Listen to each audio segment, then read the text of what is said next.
자, 여러분들 안녕하십니까? 방금 소개받은 방문각 교정학 담당하는 이준 선생입니다. 여러분들 만나서 반갑습니다. 네.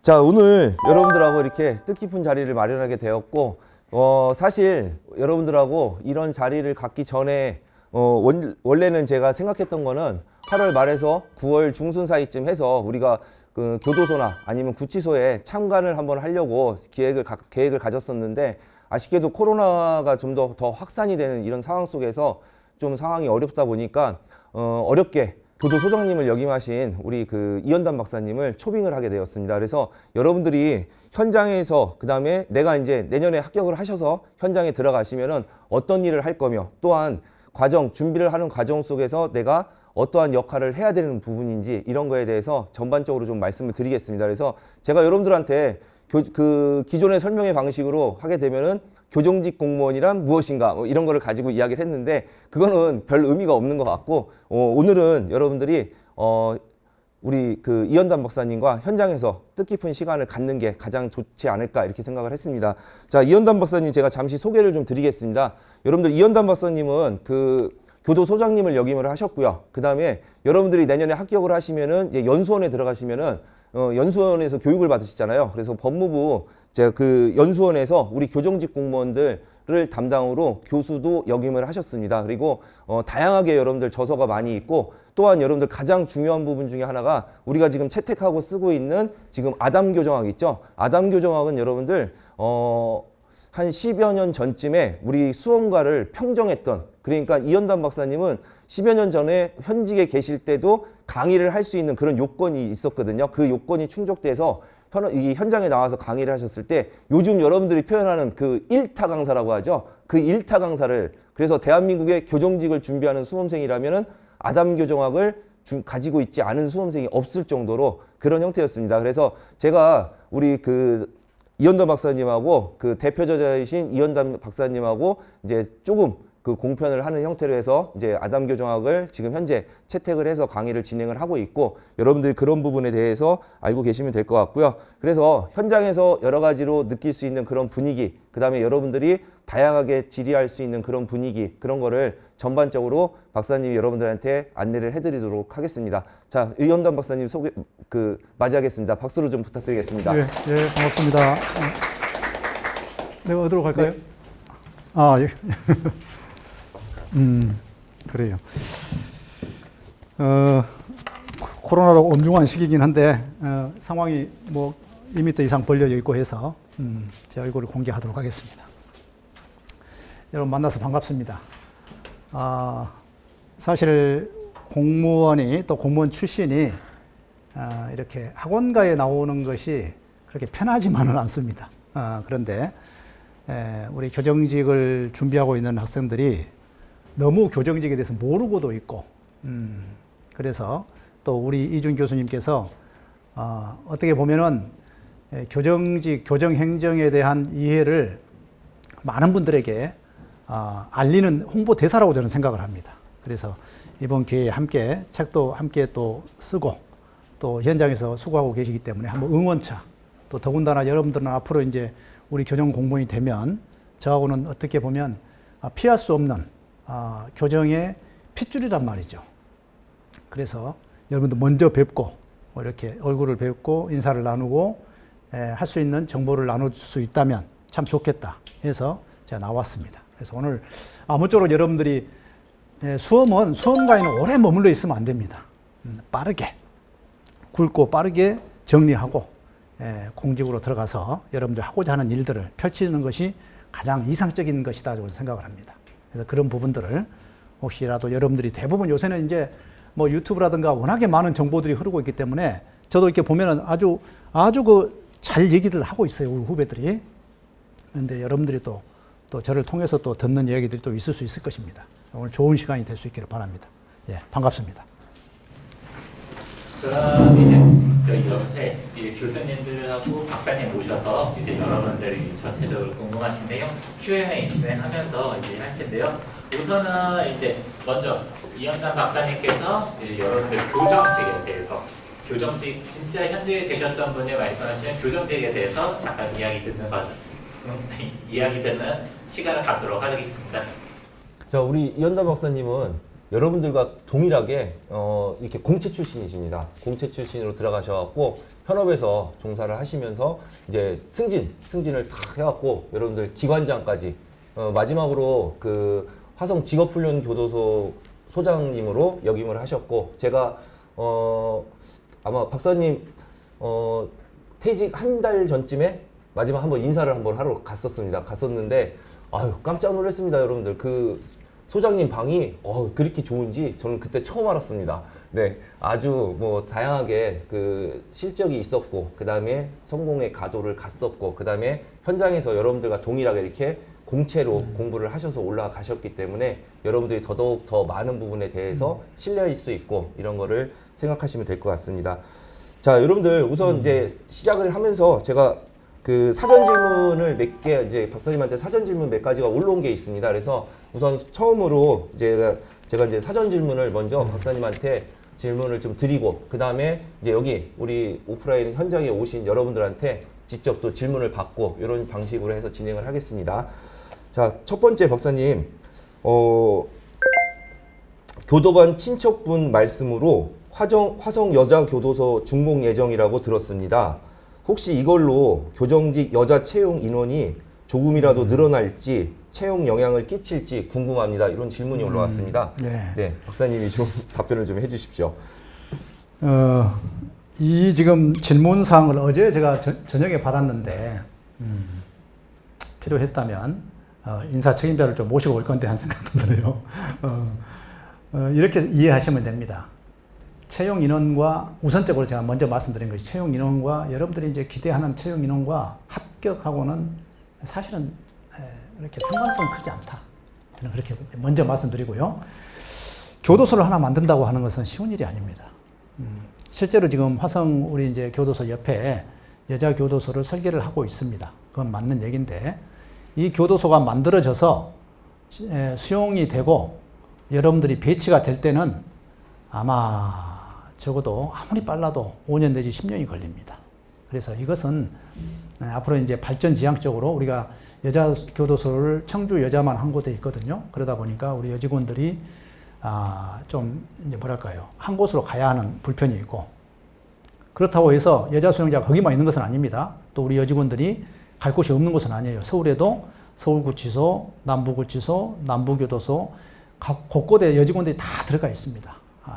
근데 이제 청주라고 하는 한 곳에만 여직원들이 이제 여자 수용자가 있다 보니까 수용 처우에 있어서도 다양한 형태의 처우를 할 수 없는 한계가 있어요. 그래서 이런 부분들을 좀 타개하기 위해서 여자 교도소를 설계하고 있다는 것. 또 태백이나 뭐 청송에서도 여자 교도소 만들어 달라고 굉장히 지금 노력을 하고 있습니다. 그래서 아마 어떤 형태로든지 특수한 형태의 다양한 형태의 여성 교도소들이 만들어질 것이다. 그리고 여자 교도관에 대한 수요도 그만큼 늘어날 것이라고 기대를 하고 있습니다. 이것하고 직접적인 이제 채용, 여러분들은 이제 뭐 물어보는 것은 그거 아니겠습니까? 채용 인원이 얼마나 늘어날 것인가. 직접적으로 아마 상관성은 쉽지 않을 것이다. 지금 현재 여러분들이 공부하고 있는 상황에서 그렇게 말씀을 드립니다. 제가 지금 경험한 바에 의하면 500명이 지금 준비하셨을 것이라고 생각하는데 52명을 이제 채용 목표로 하고 있는데 사실은 저는 제대로 공부한 사람은 200명이 안 되리라고 저는 봅니다. 현실적으로. 우리가 이렇게 같이 시작을 하지만 내가 시험을 봐서 합격 수준에 올릴 때까지 그 수준을 저는 이제 기간을 약 3개월 내지 4개월로 봐요. 굉장히 짧게 봤을 때, 효과적으로 했을 때. 합격 수준에 올리기까지 6개월이면 어느 정도 가능하다고 저는 보고 있습니다. 그런데 대부분이 그 기간 그렇게 몰두하지 못합니다. 일정한 자기 수준이 오를 때까지는 굉장히 방황을 많이 해요. 내가 이 공부를 해야 하나 맞나? 적성이 맞나 안 맞나? 이런 생각을 하다가 흘러버립니다. 그리고 내년에 준비하지. 이러한 경향들이 많기 때문에 거의 80 내지 90%는 허수라고 봐야 한다고 저는 봐요. 그래서 여러분들이 한번 시험을 딱 보는 순간에 그때 이제 내가 어느 정도 공부를 했는지의 어떤 그 측정이 됩니다. 그때부터 자기도 모르게 그렇게 봤는데 합격이 되는 사람이 있고 1년을 더 해야 하는 사람이 있고 이렇습니다. 그래서 지금 이제 굉장히 분석을 잘해 오셨지만 제가 볼 때는 그렇게 50명 뽑는데 500명이 공부했을 것이다 이렇게 보여지진 않아요. 기본적으로 이제 뭐 교정직에 딱 포커스를 맞춰서 공부한 사람은 그렇게 많지 않았을 것이다 이렇게 이제 봐진다는 것이죠. 예, 말씀하시죠. 네. 자, 그 다음에 사전 질문 하나만 더 하고, 그 다음에 여러분들 질문 받도록 하겠습니다. 사전 질문 중에, 요거는 제가 이제 현장에서 강의를 하면서도, 박사님, 우리 그 수험생들이 가장 많이 저한테 물어보는 것 중에 하나가, 좀 이제 현재 대학을 재학 중이다. 근데 이제 대학을, 휴학을 하고 준비를 할까요? 아니면은 졸업을 하고 해야 될까요?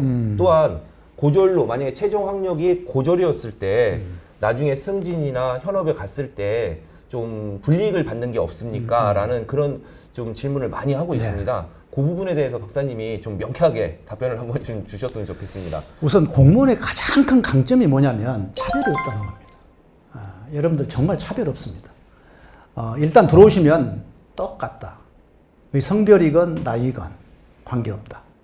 그리고 학벌 관계없습니다. 그러나 내가 좀 더 열심히 좀 배워서 그동안에 하지 못했던 것 채워보고자 하는 노력들은 그 사람의 장래, 한 개인의 장래이고 조직의 역량, 전체적인 역량을 강화하는 어떠한 길이겠죠. 그래서 공부하도록 독려하고 안내하고 하는 것은 맞습니다.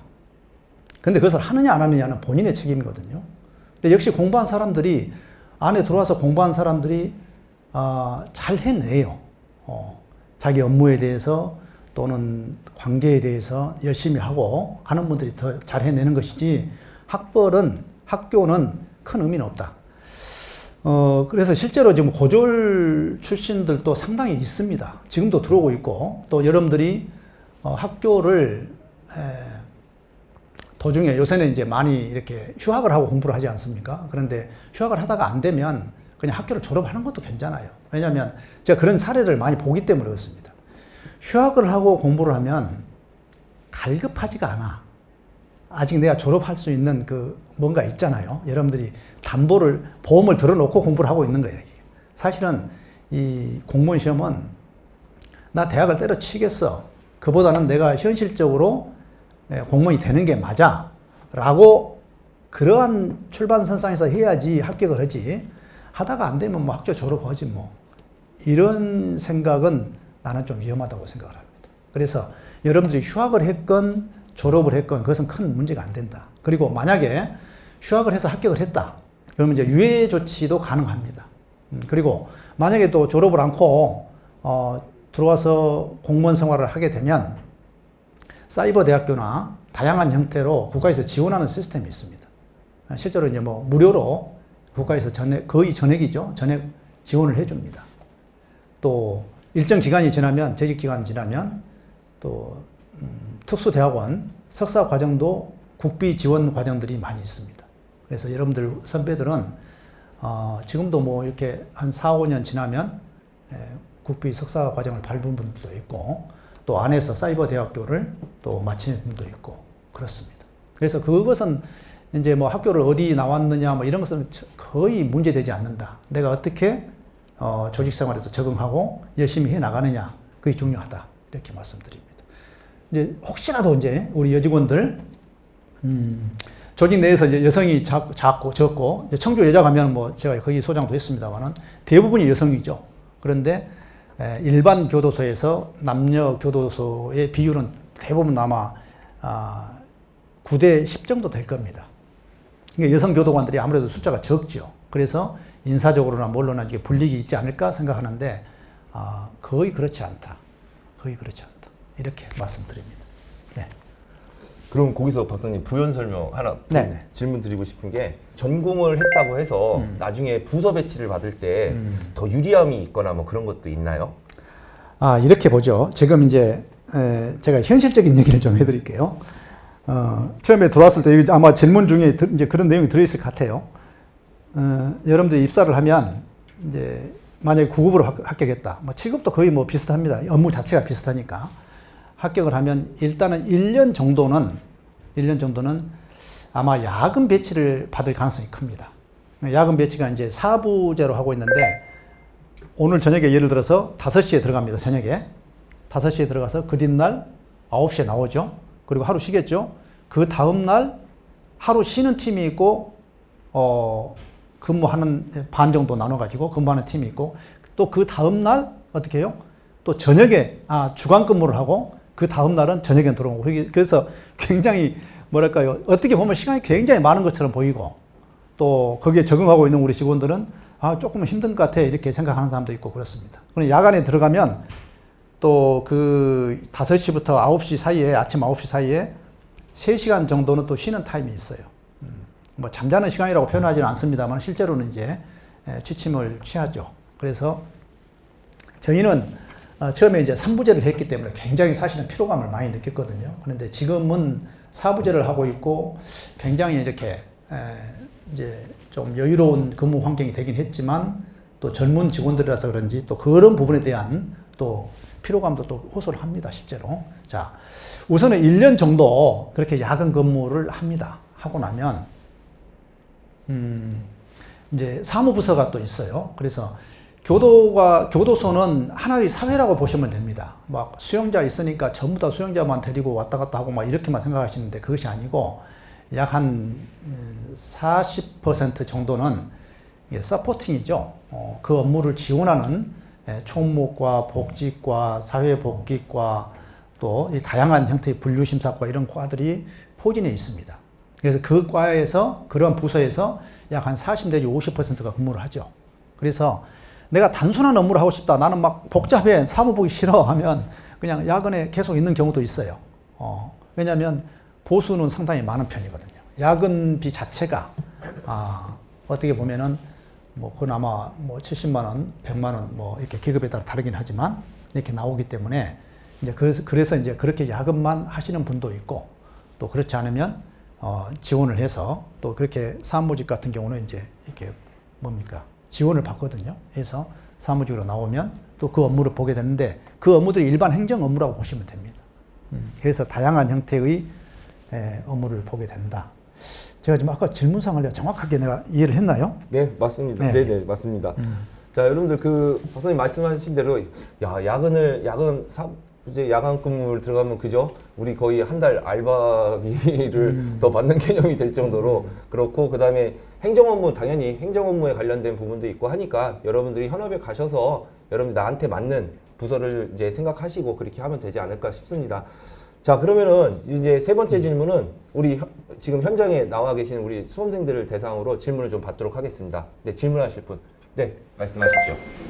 먼저 이렇게 좋은 게 마련해주신 박사님이랑 교수님이랑 박물관님께 정말 감사드리고 조금 이른 감이 있긴 한데 이제 박사님 그 면접에 관해서 전문가가 없다고 해가지고 좀 면접 관련 혹시 질문도 있을까요? 네네네. 제가 그 부연 설명 제가 말씀드리겠습니다. 네. 박사님, 우리 수험생이 지금 생각하는 거는 이제 합격 후에 이제 그 요즘에는 이제 필기 시험도 중요하지만 우리 이제 교정지원 체력 시험도 있고 또한 면접 시험에 굉장히 중요성이 많이 있다 보니까 면접 시험에 대한 부담감을 좀 많이 갖는 것도 사실이거든요. 그래서 지금 현재 박사님하고 저하고는 기본적인 사항은 지금 이야기가 된 상태가 있습니다. 뭐냐면은 내년도에 여러분들이 합격을 하시면은 박사님과 저희가 여러분들 면접 특강을 별도로 지금 준비를 하고 있는 상황인데 그 면접에 관련된 부분에 있어서는 우리 현재 박사님께서 그 여러분들 요즘 최근에 이제 그 승진 관련돼서 많이 이야기가 나오는 상황 속에서 직무역량 평가 같은 경우를 후배들한테 지금 늘 그렇게 같은 자리에서 해주시고 그러고 있었습니다. 그래서 박사님하고 저하고 이제 그런 특강을 준비를 하고 있는데 그런 세부적인 사항에 대한 거 언제 박사님이 어떤 형태로 좀 자꾸 해주실 건지 그런 부분은 간단하게 한번 지금 박사님한테 여쭤보도록 하겠습니다. 네. 네, 여러분들에게 이제 부탁드리고 싶은 것이 체력 관리를 좀 잘해달라는 부탁이에요. 가장 안타까운 것이 뭐냐면 이 시험까지 필기 시험까지 합격하는 것도 굉장히 힘든 일인데 체력 검정실에 제가 한 번씩 가보면 상당히 많은 인원이 여기서 떨어집니다. 이 달리기 하다가 포기하고 악력 이런 거 이거 쉽지 않아요. 이게 하루아침에 되는 게. 시험 끝나고 악력 준비해야지 이게 안 된단 말이지. 이제 너무 많이 떨어져서 사실은 그것을 많이 완화시켜 놨습니다. 기준을 완화시켰는데도 약 한 15% 정도는 필기시험 합격하고 나서 거기 와서 떨어져 버리는 거야. 그래서 실제로 이제 면접장에 가면 면접에서 떨칠 사람이 없어. 지금까지 계속 지금 그래오고 있어요. 많지 않아. 그러니까 필기시험 합격하고 체력 검정 합격하고 면접까지 오는데 벌써 그냥 다. 그래서 여러분들 이제 필기시험을 약 한 150% 정도 상당히 많이 뽑잖아요. 그런데 체력에서 많이 떨어지기 때문에 어쩔 수 없이 그러고 있다는 거. 그리고 그래서 평소에 여러분들이 공부하시면서 적어도 내 체력은 좀 관리하자라는 차원에서 좀 그 기준이 있어요. 뭐 이렇게 제가 가서 현장에 가서 보니까 이 뭡니까 윗몸 일으키기 같은 거 아주 뭐 치열하게 해야 하더라고 보니까. 그 이제 그 심사위원들이 굉장히 엄정해요. 뭐 못 일어나면 그냥 아웃이야. 뭐 30개는 기본이고 40개가 합격이고 뭐 이런 기준들이 있어요. 그래서 또 달리기 연습 같은 거 기본적으로 좀 해달라는 부탁을 드립니다. 거기서 떨어져갖고 어머니하고 아버지 뒤에 기다리고 있다가 돌아가는 모습을 보면 너무 가슴이 아파. 총 맞은 것 같아. 그 다음에 이제 면접은 이것은 이제 어떤 사람들은 그렇습니다. 교정직 면접은 다를 것이다라고 생각하는데 일반 국가직 공무원의 면접하고 똑같습니다. 전에는 10년 전, 20년 전에는 이제 뭐 왜 왔느냐, 왜 교정직을 했느냐, 뭐 이런 식의 물음이었어요. 그럼 빤하잖아요. 또 어떻게 할 것이냐, 네, 열심히 하겠습니다. 분골쇄신 하겠습니다. 뭐 당연한 얘기들이야. 이게 의미가 없다는 거 다 알고 있어요. 그래서 이걸 계속해서 업그레이드 시키고 발전시킨 것이 누구냐면 인사혁신처에서 해온 거예요. 그래서 면접관은 그렇다고 해서 면접관을 늘 훈련시켜갖고 놔둘 수는 없잖아요. 통상은 사무관급에서 옵니다. 우리 이제 교도소 같으면 이제 교정관이라고 얘기하죠. 과장님들이 이제 주로 이제 수도권에 있는 과장님들을 섭외를 해가지고 교육을 보내서 교육받고 이제 투입이 돼요. 그러면 우리끼리만 하냐면 그것이 아니고 다른 곳, 다른 부처에 있는 이제 사무관급도 같이 이제 협력을 해요. 그러니까 우리도 다른 부처에 가서 시험관이 되고 그쪽에서 오고 이제 이렇게 하죠. 그런데 이 면접에 관한 한 공정성에 대한 시비가 막 굉장히 아마 여러분들도 그럴 것이고 그래서 이것을 어떻게 메꿔볼 것인가에 대해서 고민을 많이 하고 있는 게 사실입니다. 그래서 최근에는 어느 정도까지 왔냐면 최근에 보니까 인사혁신처에서 아예 면접관으로 교육을 보내달라. 처음부터 면접관 양성 교육을 하고 있어요. 그래서 지금까지는 그냥 잠깐 동안 그냥 뭐 이렇게 사무관급에서 골라가지고 잠깐 그날 아침에 교육하고 이렇게 하셔야 합니다라고 이제 면접관 투입을 했는데 지금은 아예 면접관 교육을 따로 시켜서 그러한 그 포맷에 따라서 하도록 이렇게 갈수록 가학화되고 정교화되고 있다는 거예요.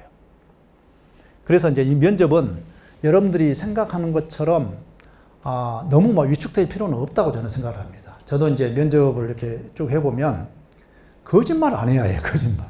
여러분들이 걸어온 길은 빤히 다 보여요. 여기 선배들 눈에서 보면 학교 졸업하고 군대 갔다 오고 언제 뭐 사회봉사하고 뭐하고 할 틈이 없잖아요. 그럴 틈 없어요. 그래서 그냥 공부하고 그러다 보면 그냥 오는 거예요. 그런데 와가지고 뭐 잘 써야겠기 때문에 뭐 본인에 대해서 써라 하면은 막 자원봉사 내용을 막 잔뜩 써놔. 몇 마디 물어보면 30분 동안 하는데 거기다 다 드러납니다. 여러분 미처는 없다고 보시면 돼. 다 드러나. 그런데 거기서 잠깐 잘 보이려고 다른 얘기 하다가는 꼬투리를 잡힐 수가 있어요. 있는 그대로. 그리고 면접관은 이미 경험을 다 하신 분들이기 때문에 이 조직에 필요한 사람인지 아닌지 그냥 눈에 딱 드러납니다. 그런데 첫인상이 별로였는데 정말 내실 있게 살아온 사람들은 그 순간에 그냥 다 드러나요. 이 친구 마음에 드네. 이렇게 들어온다고 이게. 근데 그런 것들이 지금처럼 이렇게 뭐 교정직렬이다, 뭐 행정직렬이다 이렇게 묻는 것이 아니고 정말 국가관이 어떤 것이고 그 사람이 살아온 생각과 가치관들이 드러나도록 지금 계속 연구를 하고 있어요. 그래서 여러분들이 그런 부분들은 시험이 끝나고 이렇게 준비하셔도 늦지 않을 것이다. 이렇게 생각을 합니다. 그리고 이제 말씀하신 대로 그런데 저도 이제 계속 그 모니터링을 하고 있습니다. 이걸 어떻게 학생들에게 도움을 줄 것인가.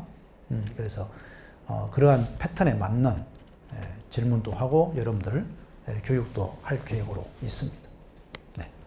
자, 근데 그 면접 관련해서는 그 박사님 이제 답변이 됐고, 하나 부연적으로 제가 말씀을 좀 드리면은 여러분들이 상상하지 못했던 기존의 방식의 형태인 면접 특강의 방식이 아닌 완전 새로운 방식의 면접 특강을 진행하려고 다 지금 제가 현재 계획을 갖고 있고 다 준비를 해놨습니다. 그래서 기존의 형태인 무슨 뭐 특강 개념 이런 개념의 형태가 아니고 여러분들에게 아주 세부적으로, 그 다음에 그 세부적인 게 여러분들한테 어떻게 접근이 되고 정말 와 이거 들으니까 나 정말 면접 보러 가는데 아무런 두려움이 없어 라고 생각이 들 정도로 그렇게 준비를 하고 있습니다. 그러니까 걱정하시지 말고 합격하신 다음에 저 이준 선생님 찾으러 오시면은 여러분들에게 아주 획기적인, 근데 그거를 지금은 말씀을 안 드리겠습니다. 그러니까 지금 준비는 다 돼 있는 상태고, 그러니까 그렇게 알고 계시면 될 것 같고요. 지금 우리 수업을 듣고 있는 우리 수험생이 사실 이제 쑥스러워서 저한테 이제 물어봤던 부분이었던 건데, 자기는 이제 사회생활을 좀 하다가 좀 늦게 이제 우리 교정직 공무원을 알게 됐고, 또 관심을 갖게 됐고, 그래서 정말 한번 준비를 해서 이제 가서 일을 해보고 싶은 생각이 있는데, 나이가 좀 있다 보니까, 만약에 진짜 그 합격을 해서 현장에 갔을 때 그런 부분 때문에 본인이 좀 불이익을 받을 게 있지 않을까, 이런 또 좀 그 생각을 좀 하는 것 같더라고요. 그런 부분에 대해서는 좀 어떤가요? 제가 사실은 이 질문에 질문지를 받고 뭔가 빠져 있는데 하고 아쉬움이 있었는데 정확한 좀 질문을 해주셔서, 제가 기대했던 질문을 해주셔서 대단히 감사합니다. 이 얘기를 안고 갔으면 아마 상당히 후회로웠을 것 같아요. 교도소는 말이죠, 젊은 사람도 필요하지만 삶의 실패와 다양한 경험을 한 그런 경험자들이 정말 필요로 합니다. 그래야 수용자를 이해를 하거든요. 젊고 의지가 투철해서 이 수용자들을 철저하게 국가 안전을 위해서, 사회 안전을 위해서 내가 관리를 해야겠다라는 그러한 의지도 중요하고, 또 그러한 실력을 갖추는 것도 중요하죠. 그런데 또 한편으로 그들을 마음으로 껴안고 사랑하면서 가야 할 그러한 여력도 필요하단 말이죠. 그런데 그것은 삶의 경험을 통하지 않으면 쉽게 얻어지는 것이 아닙니다. 학문적으로는 여러분들이 아마 법학도 있을 것이고 사회복지학도 있을 것이고 다양한 형태의 그 이력을 가지고 있습니다. 그런데 제가 이렇게 가만히 저도 일해보고 우리 또 직원들, 후배들 일하는 모습을 보면 휴먼 서비스 분야 전공하신 분들, 이를테면 뭐 사회복지다, 상담이다, 심지어 간호학이다, 이렇게 사람에 관한 것들을 공부하신 분들은 조금 빠른 것 같아요. 적응하는데. 수용자들이 다 착하지는 않잖아요. 우리가 보통 얘기할 때 95%는 사실은 일반인하고 큰 차이 없습니다. 거기서 우리가 이제 힘들고 긴장되고 어렵게 하는 친구들은 몇 %예요. 그것도 교도소별로 다 달라. 아주 좀 어려운 교도소가 몇 군데 있는데 그런 데에서 이제 그런 아이들이 좀 몇 명 있고, 대부분은 이제 일상 가운데 우리 사회에서 발생하는 정도의 갈등들이 드러나기도 합니다. 그런데 그러한 것들을, 그러한 사람들을 이해하고 또 이렇게 끌고 가는데 사실은 단순한 지식만 갖고 어렵단 말이죠. 삶의 경험이 갖고 있는 것이 굉장히 큰 도움이 돼요. 최근에 이제 어떤 사례들만 갖고 제가 답을 드리도록 하겠습니다. 저 최근에 화성직업훈련교도소 기관장으로 있을 때 이렇게 몇 달에 한 번씩 신규 우리 직원들 신고차 올라옵니다. 우리 국내 유수한 대학이죠. H대학에 법학과를 졸업하신 두 분이 왔어요. 한 분은 7급으로 오고 한 분은 9급으로 왔는데 두 분 다 나이가 몇이냐? 50이에요. 나이가 50이야. 그래서 이제 그동안 뭐 하고 있었느냐? 여러 가지 질문을 할 거 아니에요. 저로서는 굉장히 이제, 한편으로 고맙기도 하고, 한편으로는 염려도 되죠. 어떻게 살아왔는지도 묻고도 싶죠.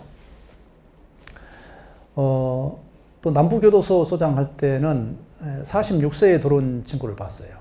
이렇게, 전에 학교로 얘기하면 학교 공부도 잘했고, 또 사회생활도 잘해서 성공 가도를 달리다가 이렇게 오신 분들이 의외로 많아요.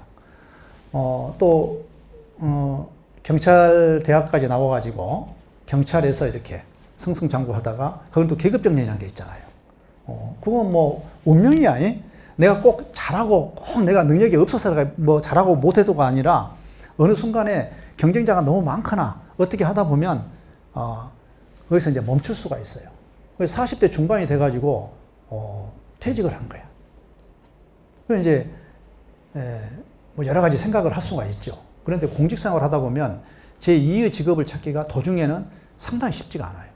그래서 이분 같은 경우는 구급으로 들어왔어.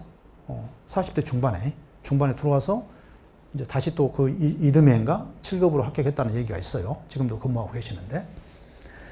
나이는 전에는 이제 그게 상당히 그 유계가 있고 해서 뭐 그런 것이 중요했습니다. 나이 요소가.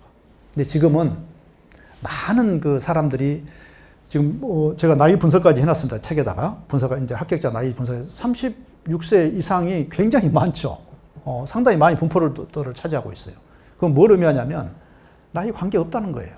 그분들이 계속 들어오면서 위계질서도 어떤 계급에 의한 거라기보다는 어떤 나이나 어떤 이런 것들이 많이 중화가 되더라고요.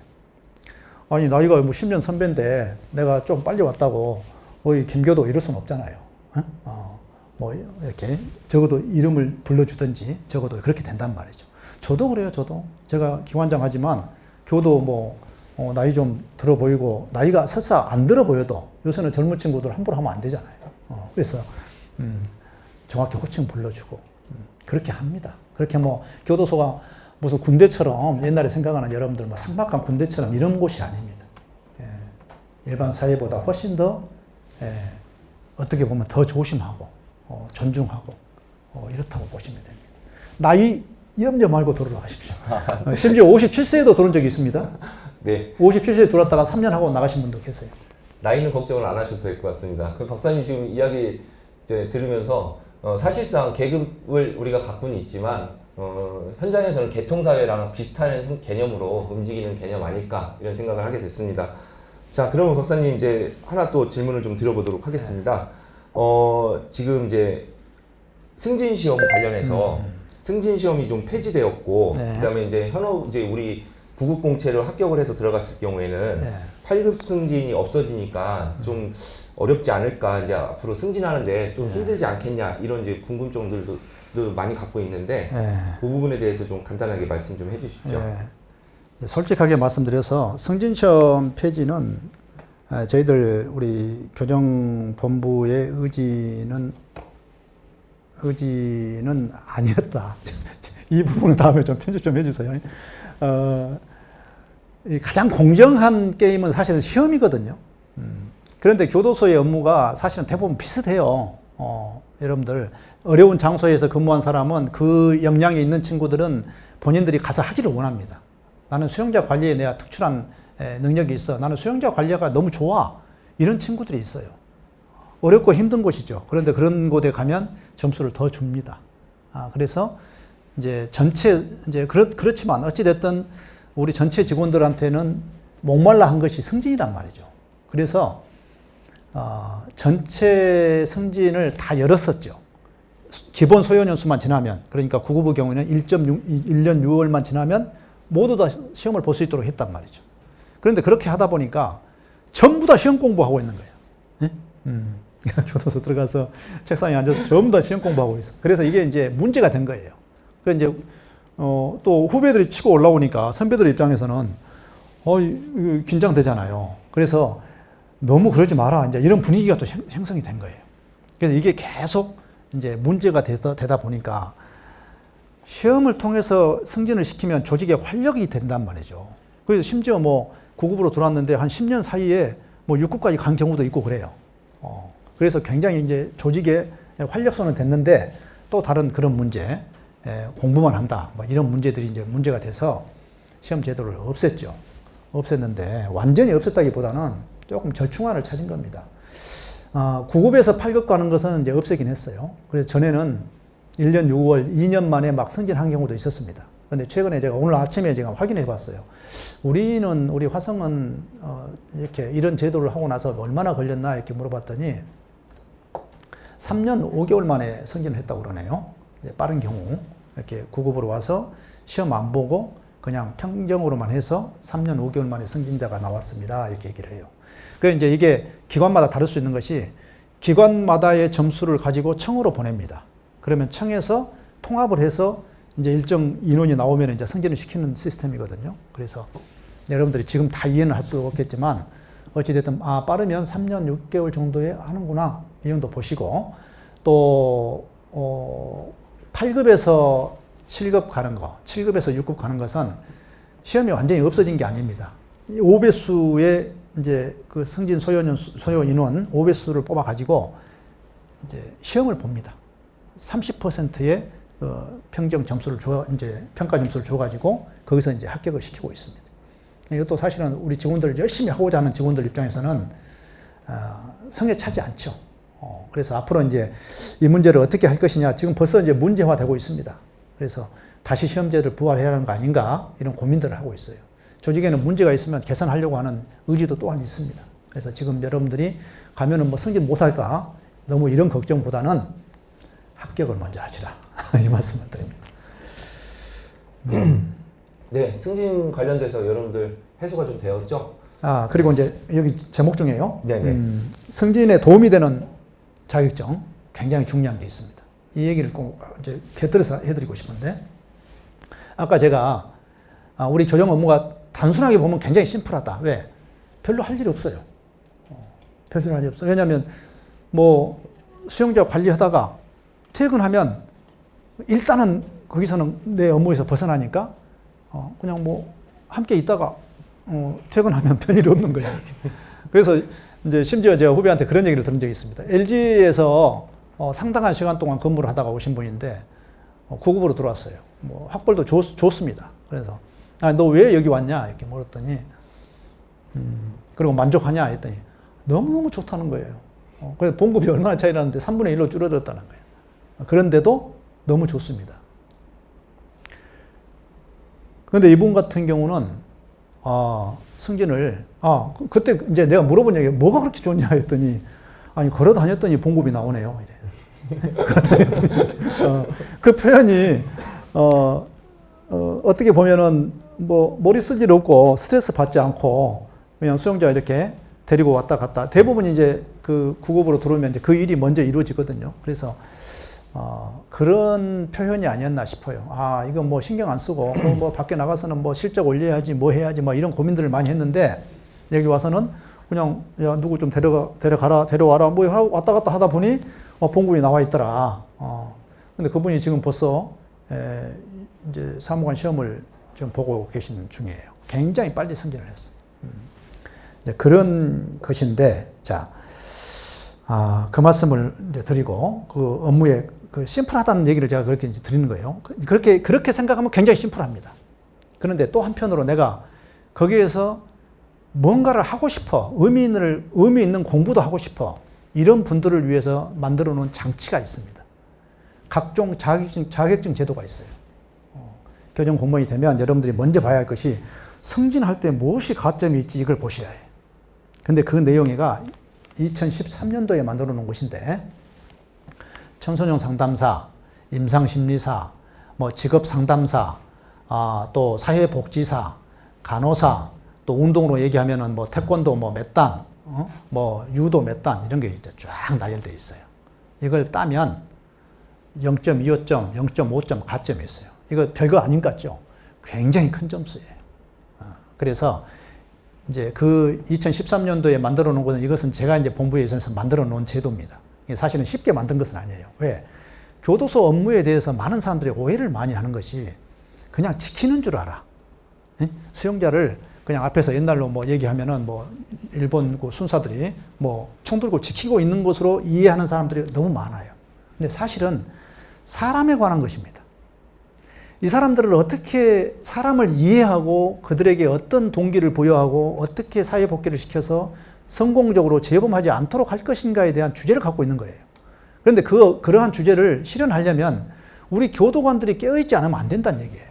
교도관들이 그러한 생각을 갖고 있고 그러한 지도를 할 수 있는 역량을 갖춰야 하는데 이걸 우리도 모르고 있고 사회에서 그것을 크게 보질 않아. 그래서 그런 제도들을 만들어 놓은 겁니다. 그러면 자 보십시오. 여러분들이 수용자를 상대로 해서 그러한 능력을 쌓고, 자, 직업에 관해서 또는 심리에 관해서 또 다양한 형태의 임상 심리에 관해서 이런 것들을 자격증도 따고 능력을 쌓잖아요. 그러면 밖에서 지금 가장 핫한 직업군이 뭡니까? 사람에 관한 겁니다. 사람에 관한 거예요. 상담소, 정신보건센터, 뭐 이런 것들이 뭐 질비하게 들어있고 앞으로도 더욱 그렇게 확장될 것입니다. 왜? 정신질환자들이 교도소뿐만 아니라 사회에도 엄청나게 늘어나고 있어요.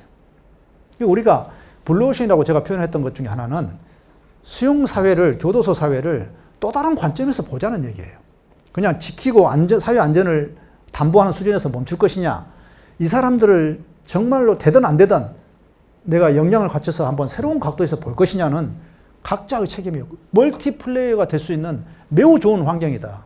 대부분은 관심을 두지 않습니다. 저것들 가르쳐봐야 별 도움 안 돼. 상담해봐야 큰 의미 없어. 이렇게 생각을 대부분이 아직도 하고 있습니다. 그러나 그 중에 그래 한번 해보겠어. 공부해볼게.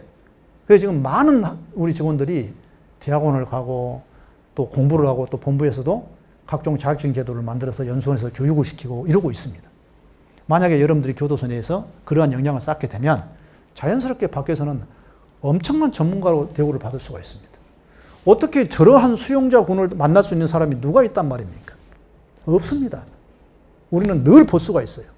관찰할 수가 있고 그런 역량들을 갖추게 되는 것은 이 직업이 아니면 가질 수 없는 기회다 저는 그렇게 봅니다. 맞춰서 죄송합니다. 한마디만 더 할게요. 네네네. 굉장히 우리가 너무 모르기 때문에 교도소를. 저는 이 분야 이제 전도사입니다. 사실은 우리 직원들이 자꾸 공부하도록 하고 이것을 얘기하고 있고 오늘 이제 저녁에도 지금 전국 단위 상담 학회가 열리는데 제가 이제 슈퍼바이저 수련 감독자로 이제 참여를 합니다. 이제 그동안 공부를 해왔기 때문에 이제 저기 경상남도에 있는 이제 그 교도소에 근무하는 우리 8급 직원이 제가 이제 청소년 상담사 1급이 합격해가지고 연수를 받는데 그 연수 받는 곳에 온 거예요. 14년도 얘기입니다. 그래서 어떻게 이것을 공부하게 됐나라고 물어봤더니 2급을 합격해갖고 왔더라. 그런데 직장 들어오자마자 엄청나게 공부를 한 거예요. 사회복지사도 따고 뭐. 왜냐면 왜 이게 가능하냐면 심플하니까. 안에서의 스트레스가 어떻게 보면 굉장히 심플해요. 내가 그냥 간단하게 생각하면 몸 바쳐서 일하고 나가면 돼. 머리 뭐 쓸 일이 별로 많지 않아. 그런데 이 친구는 그 틈을 이용해서 공부를 한 거예요. 밖에 나가서도 막 공부하고 이렇게 해서 각종 자격증이 엄청 많더라고 그 당시까지. 그래서 심지어 뭐 회동검도까지. 그래 이제 고생했다 하고 이제 헤어져서 갔는데 3, 4년 후에 어떤 문자가 왔냐면 법무연수원에서 강의를 해달라고 합니다. 이렇게 문자가 왔어요. 그러니까 이제 교도 교사 그러니까 9급, 8급 군에서 강사로 쓰기는 쉽지 않잖아요. 예? 직급이 있기 때문에. 자, 본인보다 계급이 높은 사람들을 앞에 놓고 강의하기가 쉽지 않잖아. 그런데 그런 기회가 왔다는 거예요. 그리고 조금 있으니까 주임이 돼가지고, 이게 7급이 돼가지고, 좀 1년쯤 됐더니, 대학에서 강의를 해달라고 연락이 왔습니다. 물론 이 친구 계속 이제 대학원 강의도 이제 공부를 한 것이죠. 지금은 범죄 심리를 강의한 지가 뭐 4년 됐어요. 그렇게 해서 본인은 지금 7급으로 있는데, 자기 실현해 가면서, 교도소 내에서는 밖에 나가면 완전한 전문가입니다. 그 교도소에 내에 있는 정신질환자들 또 서포팅하고, 또 케어하면서 밖에 나가면 이런 환자들을 만날 수가 없잖아요. 이렇게 시각을 달리하면 이것은 도저히 살 수 없는, 돈 주고도 갈 수 없는, 실제로 밖에 분들이 교도소 가서 상담하려고 얼마나 노력한지 모릅니다. 그런데 위험 때문에 우리가 안 시키고 있죠. 굉장히 제한적으로 합니다. 그런데 여러분들이 생각만 바꾸면 안에서 이러한 실력들을 쌓을 수가 있다. 그리고 그것은 개인뿐만 아니라 수용자에게도 우리 사회에, 국가에 실질적으로 공헌하는 역할을 하게 될 것이다. 이렇게 봅니다. 예. 자, 여러분들 우리 교도관으로서의 자부심을 가져도 뭐 전혀 손색이 없지 않을까 이런 생각을 합니다. 저는 박사님이 여러 가지 이야기를 하시는데 계속 머리에 맴도는 게 걸어 다니면 월급이 나온다 이게 자꾸 그게 결국 그런 거 아닐까요? 우리 준비하는 수험생들이 생각할 때 수영자에 대한 너무 두려움 같은 게 너무 크니까 이제 그런 박사님이 그런 표현을 이제 그렇게 말씀을 하신 것처럼 느껴지는데, 자, 그거와 이제 이어서 박사님 그 마지막 질문 한번 드리겠습니다. 교정연수원에서 이제 합격을 해서 연수원에 들어가면은 어떤 내용을 이제 배우고 이제 어떤 시험을 보나요? 이런 이제 질문이 올라왔습니다. 박사님께서는 이제 연수원에서 이제 직접 교수님 역임을 하셨고 했기 때문에 좀 시원하게 우리 수험생들한테 좀 안내를 좀 해주셨으면 합니다. 제 개인적으로 이제 세월이 흘러서 이렇게 보니 저도 6개월 교육을 받았거든요. 그때는 이제 교정 간부 후보생이라 해가지고 교육 기간이 상당히 길었어요. 그리고 9급의 경우는 뭐 12주, 지금은 많이 줄어들었습니다. 뭐 8주, 4주 이렇게 줄다가 최근에는 또 뭐 팬데믹이라고 해서 온라인으로 강의 듣고 옵니다. 그런데 저는 사실은 많이 좀 안타까워요. 왜냐하면 여러분들은 일반 공부를 해온 사람들이란 말이죠. 보통의 가정에서 보통의 공부를 하고 이렇게 성장해 오신 분들이에요. 그러면 연수원에서는 우리가 교도관으로서 배치를 하려면 어떤 공부를 시켜야 하냐면, 지금 와서 생각하니까 그래요. 사람에 대한 이해에 대한, 그것도 특별한 어떤 그 이상 성격자들에 대한 이해를 충분히 시켰어야 한다는 생각이 드는 거예요.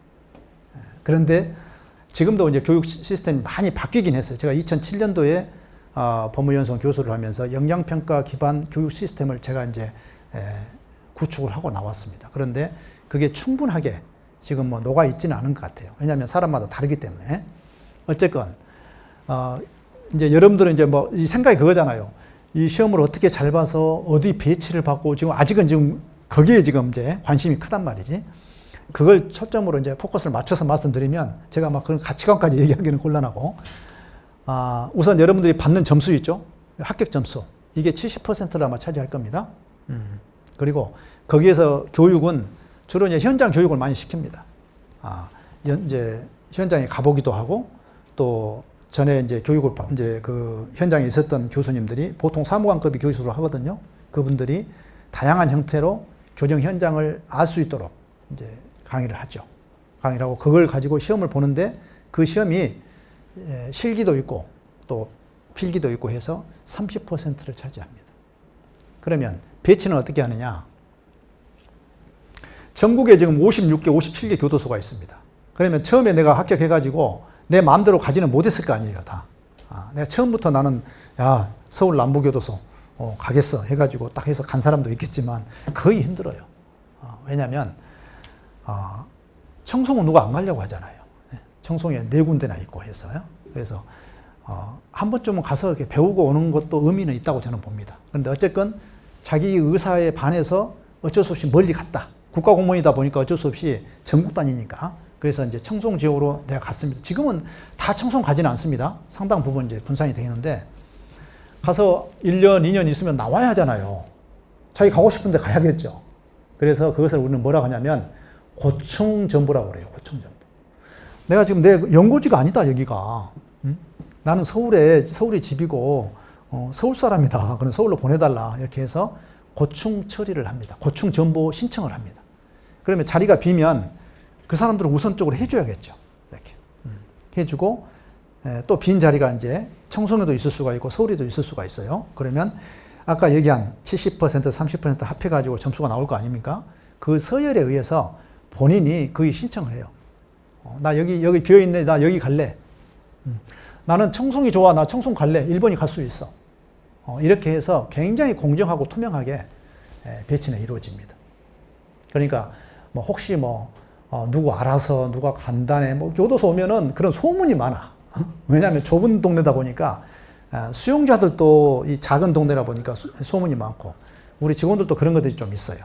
그런데 그런 거 믿지 마시고 그런 투명한 어떤 객관적인 그런 공정한 시스템에 의해서 움직이고 있다는 거. 그래서 여러분들이 어찌됐든 거기서도 공부를 열심히 해야죠. 그런데 그 공부는 미리 할 건 없으니 가시면 교수들이 가르치면서 힌트를 주고, 여러분들 이 공부를 따로 혼자 하는 사람들도 있어. 이 교정학을. 그렇게 해서는 힘들어요. 우리 이준 교수님이 이미 기출문제를 쫙 파악해서 정리해서 이제 먹여준단 말이지. 그렇게 해서 공부를 하고 가서 시험 보는 거예요. 똑같아. 거기도 교수님들이 이러이러한 것도 중요합니다라고 얘기하면 체크해서 공부하면 돼요. 여기서부터 뭐 나는 기어이 1등하고 뭐 할 거야. 뭐 가다가 쓰러져. 가다가. 예, 그런 시스템입니다. 예. 네, 그래서 오늘 이제 박사님 모시고 박사님과의 시간은 여기까지 하는 거로 이제 하겠습니다. 여러분들 많은 도움이 되셨으리라고 지금 생각이 듭니다. 아마 현장에서 직접 경험을 하셨던 내용을 가지고 여러분들한테 말씀을 드렸기 때문에 여러분들이 많은 도움이 됐을 거라 생각을 하고 앞으로도 추후에 이제 박사님께서 제가 자주 초빙을 해서 여러분들하고 이런 자주 갖는 이런 시간을 좀 갖도록 하겠습니다. 특히 우리 이제 교정학과 그다음에 이제 형사정책론과 교정론을 수업을 듣고 있는데 이제 형사정책론 같은 경우에는 여러분들 이제 범죄학 부분이 상당수 많이 들어가 있지 않습니까? 그러다 보니까 실제 뭐 시험에 높은 비율을 차지하는 개념은 아니지만 또 여러분들이 좀 알아야 되고 필요로 하는 부분이 많이 있기 때문에 그런 형태의 이제 특강도 제가 박사님을 초빙해서 한번 진행을 하도록 그렇게 준비를 하도록 하겠습니다. 자, 여러분들 거의 1시간 가까이 우리 박사님께서 그 시간을 내주셨습니다. 여러분들 네. 조금만. 네네. 여러분들께 더 좀 말씀을 드리고 싶은 게 있으십니다. 네, 한 두 가지만 제가 이제 이게 질문을 이렇게 하다 보니까 꼭 좀 해드리고 싶은 얘기가 있어서 교정직 선발 인원에 대해서 매년 이렇게 좀 기복이 있으니까 여러분들이 아마 고민이 되실 거예요. 그런데 아까도 말씀드렸지만 교정 조직이 작은 조직이 아닙니다. 군대, 경찰, 국세청, 소방, 그리고 우리예요. 16,000명 조직입니다. 그래서 통상적으로 결혼이 약 한 500명 정도는 나온다고 봅니다. 400 내지 500명은. 그래서 매년 400명, 500명은 꾸준하게 있다고 보시면 돼요. 아마 최근에 뭐 900명까지 올라갔다가 뭐 200명도 떨어지고 했는데 그것은 그 당시에 이제 정부 정책에 의해서 청년 실업을 좀 최소화시켜보자 해가지고 갑자기 많이 늘리다 보니까 너무 많이 늘리다 보니까 이제 좀 밀렸죠. 그래서 이제 210명까지도 내려갔는데 약 400명 내지 500명은 꾸준하게 있다는 거 이렇게 기억하시고 또 혹시 이렇게 뭐 새로운 기관이 또 개설된다고 하면 조금 더 늘고 하는데 그것은 크지 않아요, 사실은. 그래서 그런 선발 인원에 대한 걱정은 너무 하지 않으셔도 된다. 그리고 교정직은 우선 이 진입 장벽이 낮지 않습니다. 지금까지 이제 뭐 행정지도 볼 수 있는 뭐 이제 뭡니까 사회로 대체해서 선택감으로 볼 수 있었기 때문에 혼란이 그동안 있었는데 앞으로는 이것을 공부하겠다고 한 사람들끼리 공부를 할 거예요. 함부로 그냥 못 들어온단 말이죠. 잠깐 동안 뭐 2, 3개월 동안 공부해갖고 합격할래 이런 사람도 물론 있습니다. 있는데 앞으로 그렇게 경쟁률은 약 한 25대 1 정도에서 맞춰지지 않을까 이렇게 생각을 합니다. 만약에 제가 방금 얘기했던 교정직에 대한 블루오션이라는 사실을 좀 더 많이 알게 되면 좀 더 많은 사람들 오겠죠. 자, 이것을 어떤 것을 우리가 이제 추론해 볼 수 있냐면 들어오는 사람들 중에 상당수가 부모님이 교도관이었거나 형제 자매가 교도관이거나 이런 경우가 의외로 많습니다. 교도소를 잘 모르기 때문에 그것을 아는 사람을 통해서 이거 할만해, 좋아 이렇게 해서 온 사람들이 의외로 많다는 거예요. 그렇게 보면 이제 밖에서 볼 때는 뭐 다른 뭐 있는 거 아니야 이렇게 볼 수 있지만 그만큼 교도소에 잘 모르고 있다는 얘기예요. 근데 온 사람들은 너무너무 대부분 잘 해내고 있어요. 제가 좀 감동 어린 얘기를 좀 잠깐 한 사례만 좀 말씀드릴게요. 군대에서 제대하는 아들을 우리 이제 동료 직원이 전화가 왔어요. 지금 불과 한 4, 5년 전 됩니다. 한번 좀 만나봐 달라는 거예요. 그래서 공부를 어떻게 해야 할지 지금 교정직을 하겠다고 하는데 24살입니다. 군대 이제 제대하고 오는데 1월 1일 날 온수역에서 제가 만났어요. 만나서 학교는 어디 나왔니? 제가 제일 먼저 그걸 물어봅니다. 왜? 공부를 어느 정도 했는지가 이제 드러나니까. 우리 지금 구급 이제 교정직 공무원 시험이긴 하지만 사실은 이게 고졸에 맞춰져 있는 거거든요. 이게 고등학교 때까지 공부를 얼마 했느냐가 많은 부분 결정을 해요. 그런데 그것을 우리가 많이 놓치죠. 그래서 학교 어디 나왔느냐, 나이는 어떻게 됐느냐, 각오는 어떠느냐, 뭐 이렇게 이제 이것저것 물어봤어요. 솔직하게 얘기하더라고요. 그런데 내가 봐서는 1월 1일인데 4월달 시험에 합격할 가능성은 별로 크지 않아. 그렇다고 해서 포기하게 할 수도 없어. 이 시간 공부 안 하면 내년에도 된다는 보장 없거든요. 그래서 이렇게 해라. 내 나름대로 전략을 설명해주고 무조건 4월까지 이렇게 돌려라. 그리고 만약에 내가 10%의 가능성을 내가 준다. 10% 너 합격할 수 있다. 그런데 안 되더라도 내년에는 분명히 합격한다. 근데 이럴 때 어떤가요? 결과는 대부분 합격을 해요. 그 4개월 해가지고 합격을 한 거야. 합격을 해서 서울구치소에 근무하다가 또 이제 또 고향으로 내려갔다가 이제 엊그저께 결혼을 했는데 제가 퇴직한다고 하니까 전화가 왔어, 밤에. 술 한잔 했더라고. 이제 교사가 돼가지고 벌써 몇 년이 된 거예요. 그래서 이 목소리도 아주 튼튼해지고 제가 그 녹음을 내가 들려드리고 싶을 정도야. 뭐라고 얘기하냐면 저희 아버지가 교도관으로 저희들 양육해서 여기까지 길러주시고 제가 또 우리 교수님의 그 관심을 받아서 이렇게 합격을 해가지고 교도관이 돼서 가정을 꾸리고 이러고 있는 것을 생각해보면 너무도 감사합니다. 이런 얘기를 하는 거예요. 들려오는 뭐랄까요. 그 마음이 어떻게 전달되겠어요? 집사람하고 같이 듣고 있었어요. 제가 이제 듣고 녹음을 틀어줬어. 내 자식이었으면 좋겠다. 내 자식이었으면 좋겠다. 이렇게 어른스럽고, 이렇게. 그런데 의외로 많은 그 부모나 형제나 이러한 경우로 해서 교도관으로 오는 경우가 의외로 많습니다. 그것을 무엇을 의미한가는 여러분들이 아마 추론해 보시면 알 거예요. 심지어 어떤 집은 부부 교도관 몇 상 해버리니까 9명이 그 집에 교도관이기도 해요.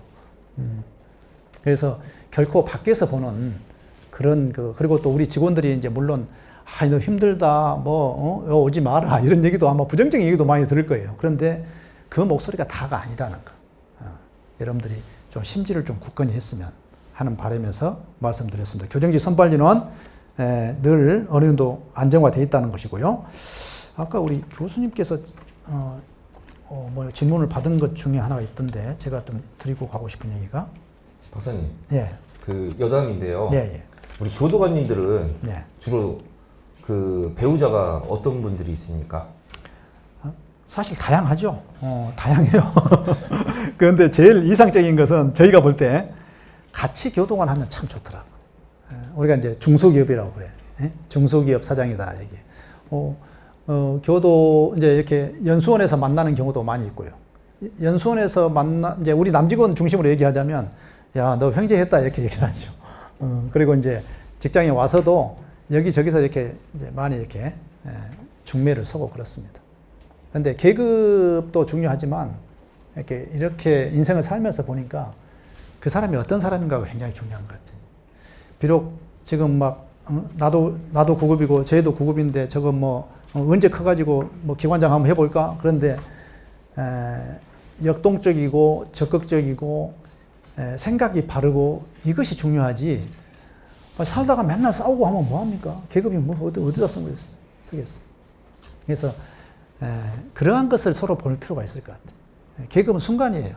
물론 교도소 내에서 과장이고 하면은 멋있게 보이는데 그거야 고시로 합격했으니까 그렇고 시간이 흘러서 되는 것이지 처음부터 그렇게 된 거 아니잖아요. 그래서 교도관끼리 만나면 가장 좋은데 또 교도관끼리 나는 싫다고 이런 분도 있어요. 그래서 학교 선생님 만난 분도 있고 또 심지어 변호사도 있고 이렇게 아주 굉장히 다양합니다. 그래서 그것은 어떻게 일반적으로 말씀드리기가 쉽지 않네요. 아까 제가 답을 내가 드리고 싶었는데 예. 추가로 이제 진행하면서 예. 잠깐 계실 때 제가 박사님께 그럴까요? 질문 한 번 더 드리도록 하겠습니다. 얼른 하고 나 끝내고 갈라는데. 아닙니다. 네. 예, 그럽시다. 예. 네. 자, 여러분들 박사님께 박수 한번 부탁드리겠습니다. 제가 그러면 여기서 잠깐. 네.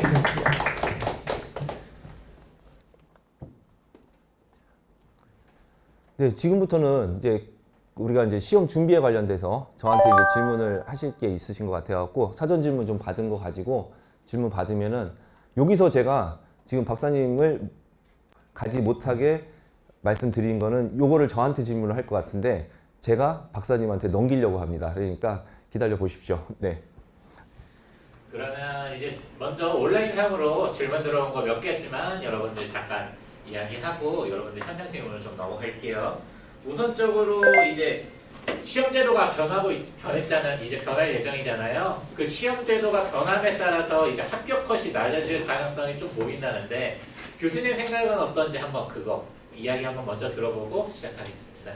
자, 여러분들 우선 제가 말씀드리고 싶은 거는 올해까지의 시험 형태는 어떤 거죠? 선택 과목제였습니다. 그러니까 선택 과목제였으니까 지금 현재 직렬을 선택할 필요가 있었을까요? 없었죠. 왜? 사회나 행정학을 선택해서 공부를 하고 1월 달에 원서 접수할 때 내가 성적이 잘 나오면은 내가 원하는 직렬을 지원하면 되고 그 다음에 내가 성적이 좀 안 좋다 아니면 내가 성적이 좀 저기 하지 않다 그러면 커트라인 점수가 낮은 직렬을 지원하는 이런 형태였습니다. 근데 내년부터는 여러분들 선택 과목제가 아닌 필수 과목제입니다. 다시 말해서 여러분들 기존의 올해의 형태까지만 하면은 사회 100점을 맞았을 경우와 국어 100점을 맞았을 경우가 동일한 100점일까요? 동일한 100점의 개념이 아닙니다. 자, 근데 내년부터 시험을 응시하는 시험에 있어서는 자, 교정학을 100점 맞았거나 아니면 여러분들이 좀 힘들게 어렵게 생각하는 필수 과목의 영어나 국어 같은 과목을 100점을 맞거나 동일한 개념이라고 생각하셔야 됩니다. 그렇기 때문에 이런 부분에 대해서 여러분들이 생각을 해야 될 부분이고 두 번째는 여러분들 이제 필수 과목제로 변경이 되니까 일부에서는 이런 얘기를 합니다. 커트라인 점수가 올라갈 거다. 또한 또 일부에서는 커트라인 점수가 내려갈 거다. 이렇게 얘기를 하거든요. 자, 근데 여러분들 제가 우리 교정직 공무원의 우리 구급공채가 선택 과목제로 바뀐 게 12년 전입니다. 12년 전에 커트라인 점수를 확인해보고 그 다음에 그 이후에 쭉 발표됐던 조정 점수 반영한 점수를 기준으로 보니까 커트라인 점수가 그때나 그러니까 필수 과목제로 했던 그 다음에 조정 점수가 반영됐던 커트라인 점수가 크게 올라가거나 그런 경우가 없었다라는 겁니다. 결국은 시험에 나올 수 있는 부분에 대한 거는 정해져 있는 부분인 거고 또한 거기서 여러분들이 어떤 형태로 준비를 하면 여러분들이 그 좋은 성과를 낼 수 있는지 이런 부분을 생각하시면 됩니다. 그렇기 때문에 여러분들 그 필수 과목제가 되면서 커트라인이 올라간다. 그러면은 쌤 생각을 한번 말해 보십시오 라고 얘기를 한다면 저는 안 올라갈 거라고 예상을 합니다. 그러니까 제가 예상한 대로가 아마도 맞을 겁니다. 그러니까 그렇게 알고 준비를 해 나가시면 되지 않을까 이렇게 생각을 합니다. 네. 네, 그러면 다음 질문 넘어가도록 할게요. 지금 이거는 저도 궁금한 내용인데 과거에 우리가 실수 같은 거, 사고 같은 게 있어서 약간 범죄 이력 같은 게 남을 경우 그럴 때 시험 준비할 때 불이익이 있는지 그 부분에 대해서 한번 답변 부탁드리겠습니다. 네, 이 질문을 하려고 할 거라고 예상을 해서 제가 저기 박사님을 저기 가지 못하시게 이제 말씀드린 건데 박사님 요거는요 이제 범죄 전력이라고 해서 뭐 예를 들어서 이렇게 큰 범죄 이력이 아니고요.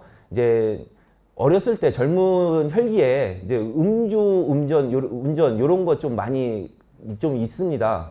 그래서 그런 부분에서 원래 원칙으로 따지면 공무원 임용 결격 사유 33조 1항에 의해서 이렇게 돼 있지만 그런 게 실질적으로 여러분 그 박사님 좀 어떻게 영향이 있는지 좀 말씀 좀 해주십시오.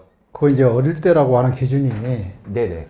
뭐 20대인지 그렇죠. 20대 뭐 대학교 이제 21, 22 뭐 이런 때겠죠. 그런데 네. 그게 이제 형사 기록에 이제 전과로 기록이 없다면 그리고 우리 이제 공무원 그 임용 기준이 있잖아요. 네네. 징역 또는 뭐 금고 이상이 아니면 벌금이면 문제 없습니다. 그리고 그 범죄 경력은 처음에 뭐 면접 볼 때 볼 수 있는 것이 아니에요. 다 이제 합격을 하고 최종 합격한 상태에서 그것을 확인을 합니다. 그렇기 때문에 그것은 뭐 문제 안 됩니다. 네, 답변이 됐죠? 네, 제일 정확한 답변입니다. 그죠? 네. 그러면 다음 질문 다음 질문으로 넘어갈게요. 이제 수업에 관한 부분인데 지금 이제 교정법력 특강이 예정이 되어 있어요. 그래서 이 교정법력 특강을 이제 기본 이론 과정하고 같이 들어야 하는지 아니면 독학하거나 인강으로 공부해도 되는지 그 부분에 대해서 한번 교수님께 한번 설명 부탁드리겠습니다.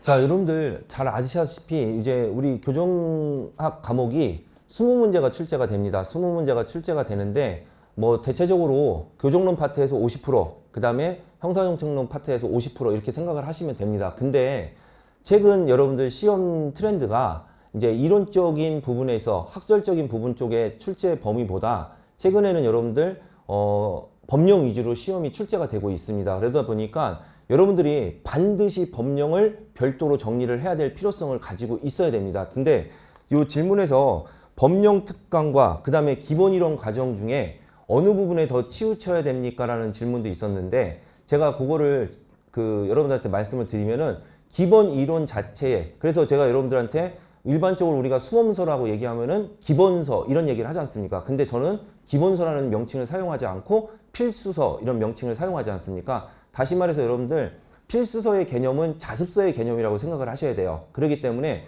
여러분들이 처음부터 이 필수서의 개념을 전부 다 숙지를 한 다음에 그 내용을 토대로 해서 법령의 수업을 들어가시면은 여러분들이 훨씬 더 고득점을 맞을 수 있는, 빠르게 고득점을 맞을 수 있는 부분의 필요성이 있다 이렇게 생각을 하셔야 됩니다. 그래서 여러분들 법령에 대한 부분에 대한 거는 반드시 꼭 해야 될 부분인 거고, 또한 여러분들 제가 여기서 농담처럼 제가 수업 시간에도 그런 얘기를 하는데 여러분들 5과목 공부하시죠? 여러분들은 5과목을 공부하는데 저는 몇 과목 공부하죠? 저는 한 과목만 공부하지 않습니까? 그러면은 제가 여기에 대한 지문이 왜 중요한지를 여러분들한테 이야기를 하면은 그 지문이 결과적으로는 시험 문제의 형태로, 선택지 지문의 형태로 만들어진다고 생각을 하시면 되는 겁니다. 그래서 자, 하나 더 말씀을 드리면은, 자, 여러분들 한번 생각을 해 보십시오. 올해 시험 출제위원이에요. 예를 들어서 제가 올해, 저 아닙니다. 저라고 하지 않고 A라는 교수님이 올해 시험 출제위원이에요. 근데 A라는 교수님이 시험 출제위원으로 들어가셨는데 전년도, 그전년도의 기출문제를 볼까요? 안 볼까요? 당연히 보는 겁니다. 왜? 나의 친구가 또는 나의 아들이 아니면 나의 조카가, 나의 형제가 이 시험을 준비하는데 아무런 근거도 없이 그냥 문제를 출제할 수는 없는 거예요. 그러다 보니까 전년도에 출제됐던 기출 문제를 반드시 숙지를 하시는 거고, 그 패턴에서 벗어나지 않는 범위 내에서 약간의 응용을 주고 약간의 변화를 주는 형태에서 시험 문제를 내는 겁니다. 근데 너무나도 아쉬운 것 중에 하나가 법령 특강을도 해보고 그 다음에 지금 필수서 수업도 진행을 하면서 우리 수험생님들한테 요거는 필요로 하니까 요 키워드를 중심으로 암기를 하세요라고 말씀을 드리는데, 우리 수험생님은 그러면 기출문제를 암기를 한다 그러면 기출문제를 그냥 통으로 암기를 하려고 해요. 통으로 암기하면 그 기출지문이 통으로 그대로 나올까요? 아니란 말이에요, 여러분들. 기출 지문의 형태를 이해를 해야 되는 필요성이 있는 거거든요. 그렇기 때문에 여러분들이 지금 현재 필수서 과정이 끝난 수험생님이 법령 특강을 들을까요? 필수서를 다시 한번 들을까요? 라고 질문을 한다면 법령을 들으십시오.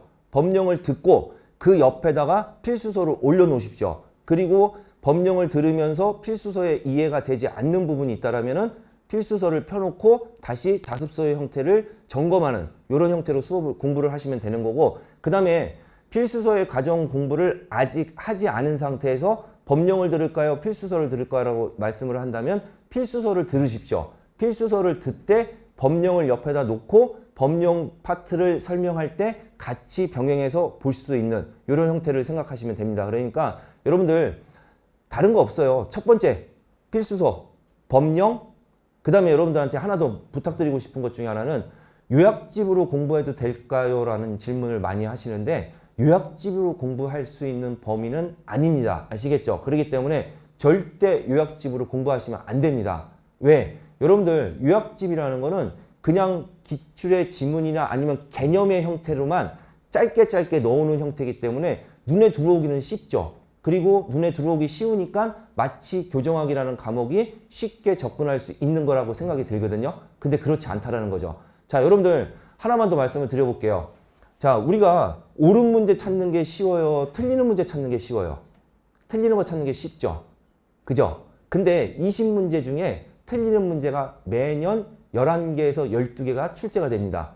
그러니까 매년 일정 부분 수험 공부를 하고 시험을 보고 나오는 수험생들이 하는 이야기 중에 동일한 얘기가 뭔지 아세요? 풀만 했어요 라고 얘기를 해요. 근데 풀만 했어요 라고 얘기를 하는데 막상 시험 답안을 맞춰보면은 그렇지 않았다는 거죠. 무슨 말이냐면은 틀리는 문제가 10개에서 12개 정도를 차지하니까 12개 정도를 평균 차지를 하니까 12개 정도는 눈에 들어오는 거예요. 그러니까 맞춰보면 60점은 맞아. 근데 교정 60점 맞고 교정직 공무원 합격할 수 있을까요? 안 되잖아요. 그러니까 여러분들 결국은 옳은 문제 7, 8문제 중에 내가 한두 문제를 실수해서 틀리는 정도 범위 내에서 교정학 점수를 확보를 해야 된다는 겁니다. 그러니까 여러분들이 그 단계, 그래서 첫 번째는 필수서, 두 번째는 법령, 세 번째는 기출. 무슨 말인지 아시겠죠? 그렇게 단계를 받아 가시면은 여러분들이 고득점을 맞는데 전혀 무리가 없지 않을까 이렇게 생각을 합니다. 만약에 제가 지금 이 시간이 우리가 4월 시험이고 지금 이 시간이 2월 말이라고 생각을 한다면 쌤, 뭐로 준비할까? 뭐로 마무리해야 될까요? 라고 질문을 한다면 저는 과감히 말합니다. 뭐라고? 법령집으로 마무리하십시오. 라고 과감히 말씀드릴 수 있습니다. 그래서 올해 같은 경우도 여러분들 제가 3월 달에 법령 특강으로 마무리를 했고 그 다음에 4월 대비해서 4월 첫째 주에 기출 지문 제가 만든 거 아니에요 여러분들. 기출 지문에서 반복해서 출제될 수 있는 부분만 추려서 챕터별로 나눠갖고 특강을 했는데 거기서 동일한 지문이 쏟아져 나온 이런 형태가 된 겁니다. 그러니까 여러분들 기출 지문을 보는 것도 통으로 암기하는 개념이 아닙니다. 그러니까 제가 금방도 말씀드렸듯이 필수서, 그 다음에 법령집, 그 다음에 기출 이런 식의 형태로 패턴을 잡고 준비해 나가시면 되지 않을까 이렇게 생각을 합니다. 그러면 이제 온라인상으로 접수된 질문은 이 정도로 마치고요. 앞으로 저희 교과 강의계 커리큘럼 그리고 이제 여러분들이 가장 기다리고 있는 기출문제집 등 비롯한 여러 가지 책들이 언제 나오는지 그 부분에 대해서 한번 이제 교수님께서 안내해 주시도록 하겠습니다. 자, 여러분들 제가 그 커리큘럼 잠깐 좀 설명을 좀 드리겠습니다. 커리큘럼은 지금 현재 여러분들 여기 7, 8월 달에 이제 기본 이론 과정이 끝났고 그 다음에 이제 9, 10월 달에 핵심 요약 과정인데 이제 필수서로 기본서로 이제 내용을 좀 농축시켜서 수업을 진행하는 패턴의 수업을 진행을 할 겁니다. 근데 평균적으로 여러분들 평균적으로 우리 그 법령 특강이 대부분 11월 달에 시작을 하거든요. 근데 올해는 특강을 좀 더 빼서 빨리 그 법령 특강을 9월 달에 진행을 합니다. 그래서 9월 달에 진행을 하는 형태로 해갖고 총 그 법령은 화요일 날 수업이 진행이 되는 형태로서 4시간씩 해서 그 32시간 정도, 32시간이면 차고 넘칠 정도로 충분합니다. 그래서 이렇게 해서 법령 특강을 진행을 할 예정이고요. 진행을 할 거고, 그 다음에 그 법령 특강에 관련된 우리 아담 교정 관계 법령은 책이 이미 출간이 되었습니다. 책이 출간이 되었고, 자, 그 다음에 여러분들 11월 달로 들어가서 11월 달에 들어가서는 기출문제 특강을 진행을 하는데 기출문제는 여러분들 제가 두 가지 형태, 기출문제집과 예상문제, 기출문제집은 아마도 다음 주 정도, 빠르면 다음 주, 늦어도 그 다음 주에는 출간이 될 건데 기출문제는 박사님하고 상의도 하고 박사님하고 최종적으로 결정된 게 승진 문제까지 반영을 했습니다. 승진 문제까지 반영한 이유는 제가 아까 말씀드린 것처럼 자, 여러분들 승진에 나왔던 기출 지문 있죠? 이 기출 지문도 우리 공채 시험에 반영을 하고 있습니다. 그렇기 때문에 승진 문제까지 반영을 했는데 자, 여러분들 요 기출 문제는 어떤 형태로 만들었냐면은 두 가지 형태를 다 볼 수 있는 형태를 좀 생각을 해서 기출 문제는 그냥 회차별로 해서 기출문제 20문제씩을 넣습니다. 왜 그렇게 만들었냐면은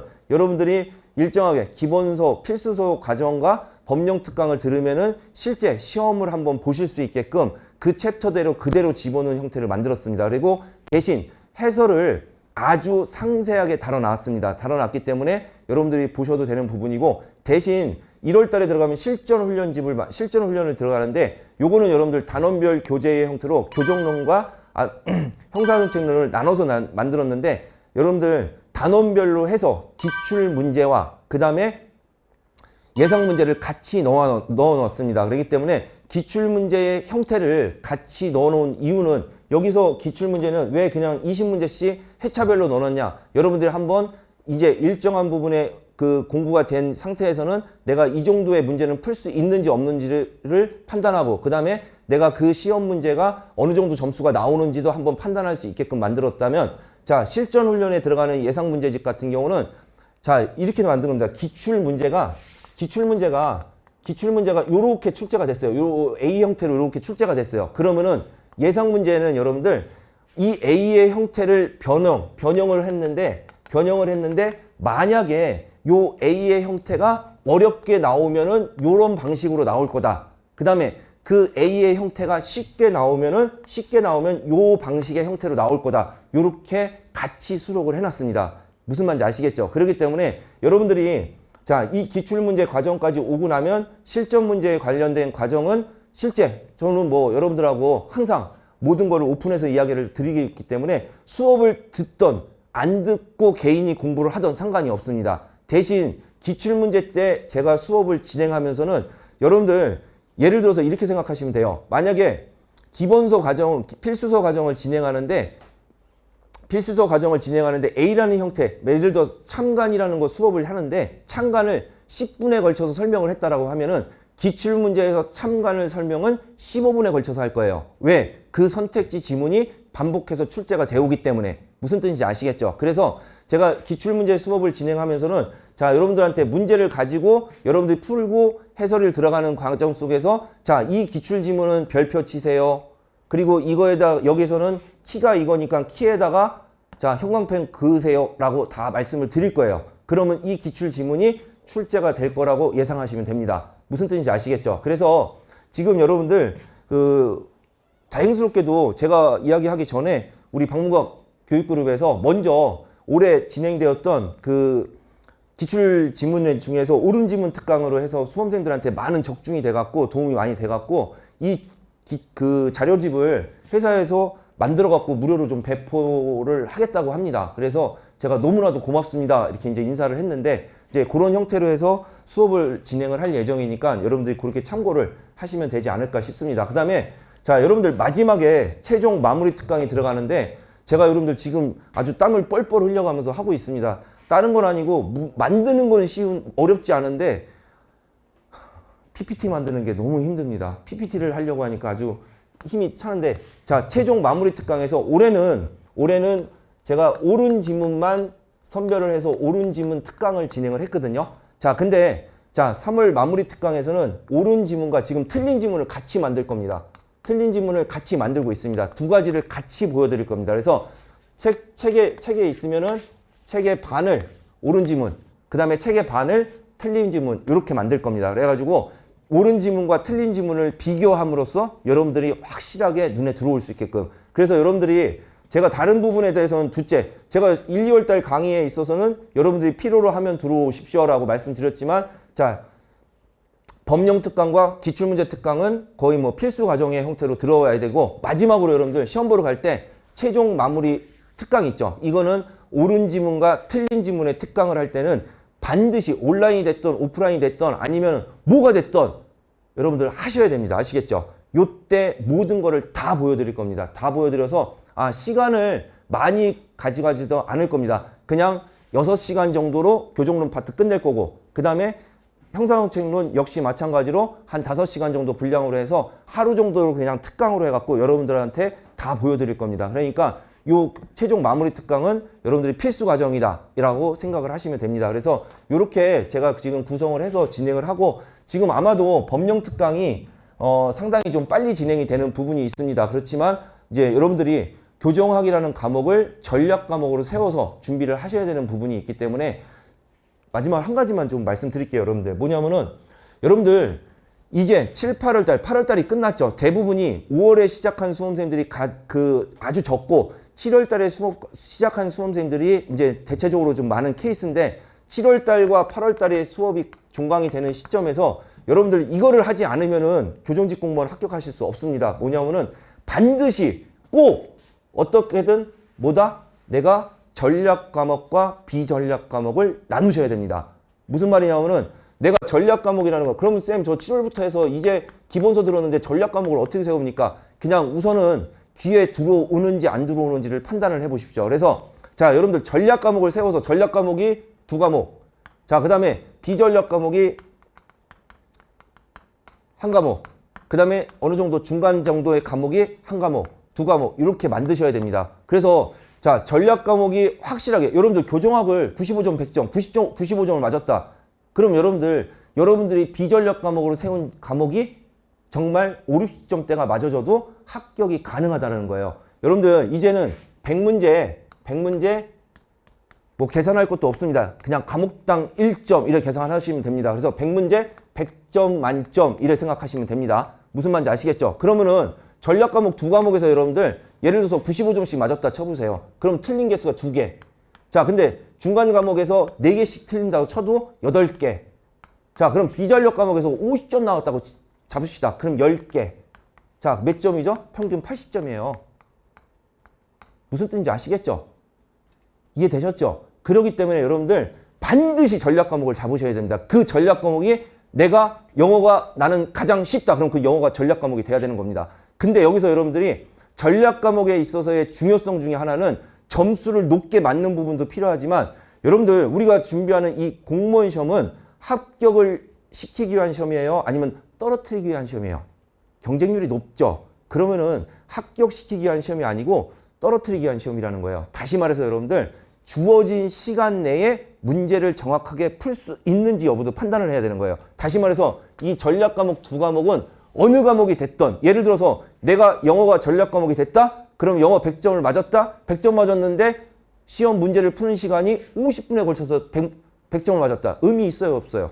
의미 없는 거예요, 여러분들. 전략 과목은 시간도 과목당 15분 내로 그 다음에 무조건 90점대 이상이 나오게끔 이렇게 잡아야 되는 겁니다. 그러니까 여러분들이 시점에서 이제 전략 과목을 정확히 잡고 흘러가야지 여러분들이 무리 없이 합격할 수 있는 그런 거를 만들어 간다고 생각을 하셔야 됩니다. 그렇기 때문에 그런 생각하고 준비를 하시면 될 것 같고요. 자, 그래서 제 패턴은 이렇게 이제 준비를 할 거고 뭐 특별하게 그 어려움 갖지 않고 여러분들이 지금 하는 방식 그대로 그 다음에 지금 하던 그 느낌, 이 느낌 그대로 그래서 제가 여러분들한테 수업 시간에도 한번 이야기를 드렸지만 꼭 드리고 싶은 이야기 중에 하나가 우리 남자분들은요. 우리 남자 수험 선생님들은 이등병 때 군대 갔을 때 그 이등병 때의 느낌으로 딱 1년만 8개월 10개월만 그 다음에 우리 여자 수험 선생님들 같은 경우는 고3 때의 느낌으로 딱 8개월만 그렇게 한번 해보십시오. 여러분들 지금까지 살면서 저도 마찬가지로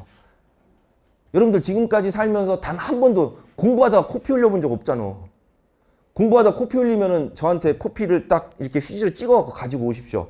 그럼 제가 그 즉시 영양제를 사드릴게요. 그러니까 무슨 말이냐 여러분들 지금까지 살면서 단 한 번도 코피 흘려가면서 공부해본 적 없잖아. 딱 한 번만 코피 흘려보자고.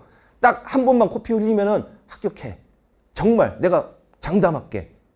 무슨 말인지 아시겠죠? 그러니까 두려워도 걱정도 하지 마시고요. 여러분들이 지금 하던 방식 그대로 여러분들이 조금만 더 집중하면 좋은 성과를 만드는데 아무런 문제가 없으리라 생각합니다. 또한 지금 여러분들께서는 온라인으로 듣는 분들은 이제 받았다라고 생각을 하시면 됩니다. 자, 여러분들께서는 우리 박사님께서 본인의 길을 담아서 여러분들에게 초코파이까지 선물을 드렸지 않습니까? 그래서 이 기분 그대로 여러분들이 준비해 나가신다면 반드시 내년 4월 이후에 저하고 면접 특강을 통해서 또 다양한 특강이나 이런 걸 통해서 만날 수 있는 기회가 되리라 생각합니다. 여러분들 오랜 시간 진행을 했습니다. 여러분들께서 좋은 시간 되었으리라 생각하고 저는 여기까지 해서 마무리 짓도록 하겠습니다. 수고하셨습니다.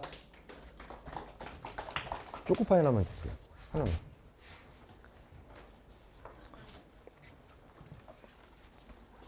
우리 온라인으로 보시는 분들은 자, 여러분들 여기 좀 찍어 주십시오. 자, 우리 박사님께서 오늘 수업을 듣는 오늘 이제 특강을 듣는 우리 수험생들에게 이렇게 초코파이를 통해서 여러분들에게 길을 보냈습니다. 그러니까 반드시 좋은 성과 만들어 주시기를 간곡히 간절히 기도드리겠습니다. 아시겠죠?